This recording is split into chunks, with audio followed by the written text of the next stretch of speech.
Okay, Melvyn, we're now starting, the fourth little conversation regarding strokes. And so this is sort of part two of part two, which is after your second stroke. You then were coming home to recuperate, although the hospital did want to send you for rehabilitation to another place. But I said it would probably be better to come home where I could look after you.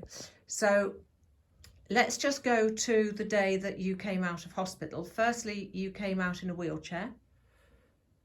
I was quite shocked to see that you actually couldn't walk.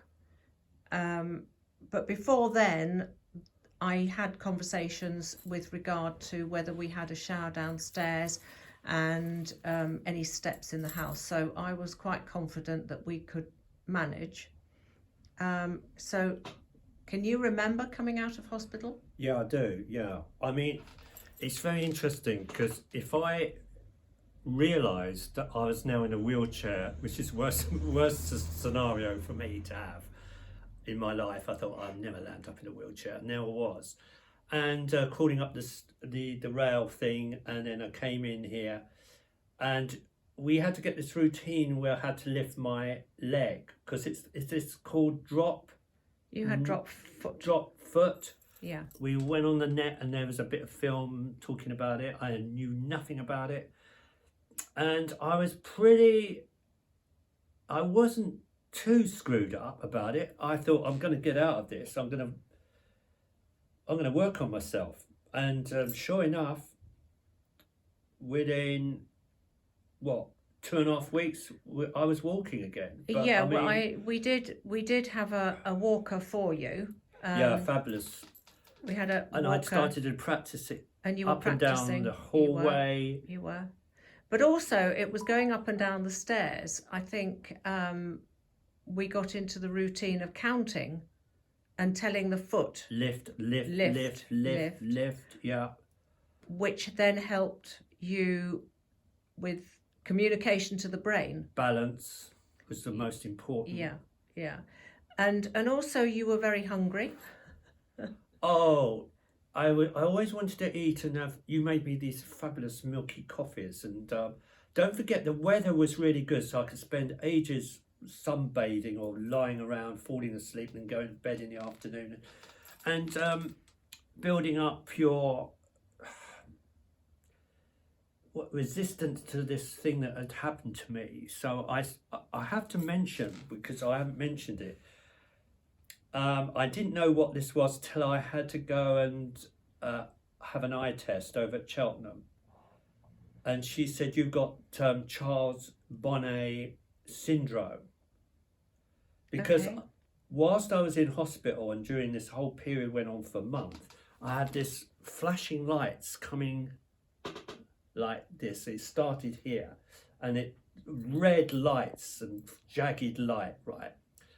And then shadows in the garden, like a bear or something. And then I had people on my right hand side. I thought it was you, but it wasn't you. So it was like hallucinations. Oh, it was incredible. And explosions of puff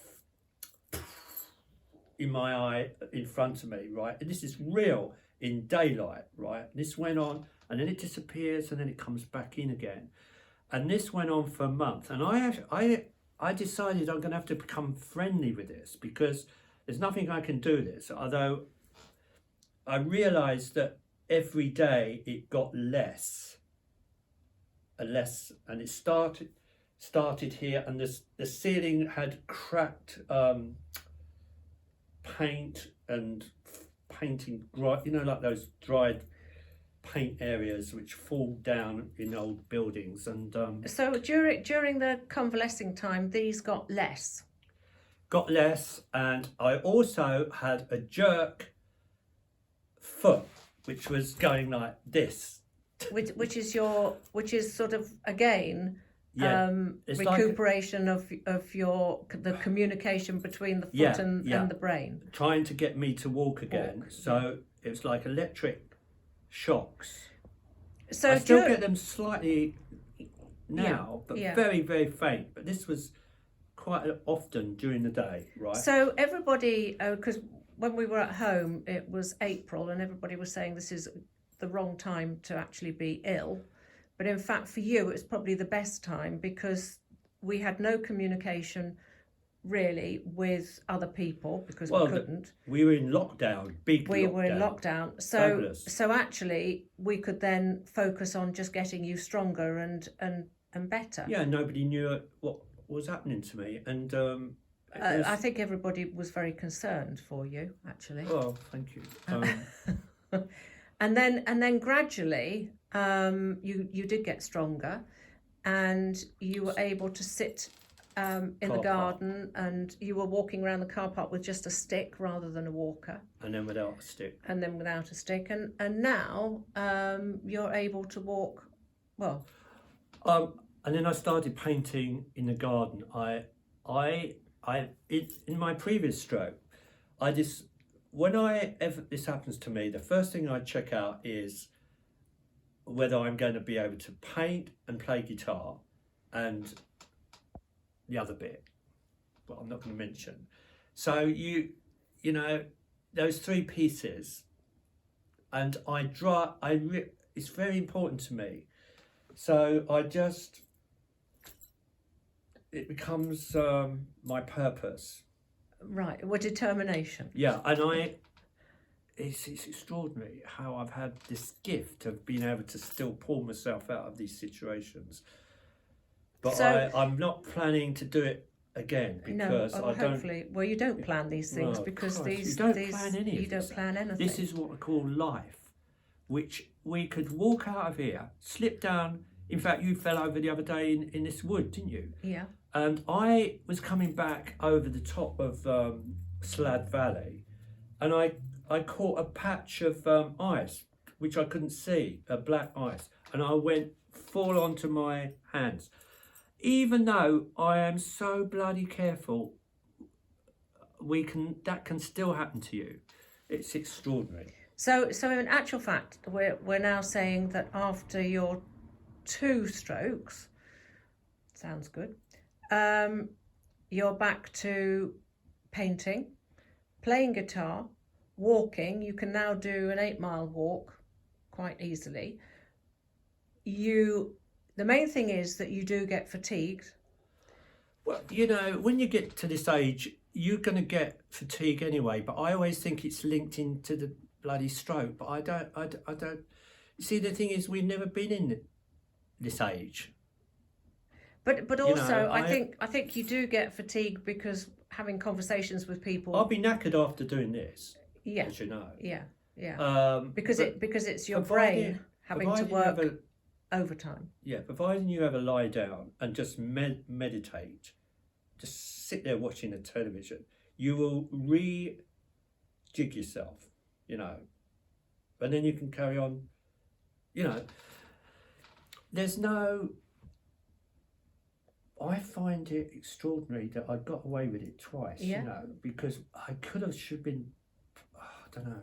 No, I don't think you should, nobody should say they should be dead after. No, I didn't say that. What were you going to say? Well, so I couldn't work my body anymore. Yeah. I mean, that's what most strokes do, but it depends where it goes off and where you hit. Absolutely. And don't forget, these are not cholesterol. No, they were created by impact. But anyway, so the fact is that you are now enjoying painting, enjoying life, and there is that time with a lot of determination. Well, I'm fascinated by. I just watched a film of Gorky, who's American abstract expressionism, and he talked about letting go and painting in an unconscious way. And I think I could do a really good painting from the Charles Bonnet syndrome of that what I experienced. Yeah. And I've planned, I think I'm going to do it. Yeah, that would be... Which will break me out of my so-called,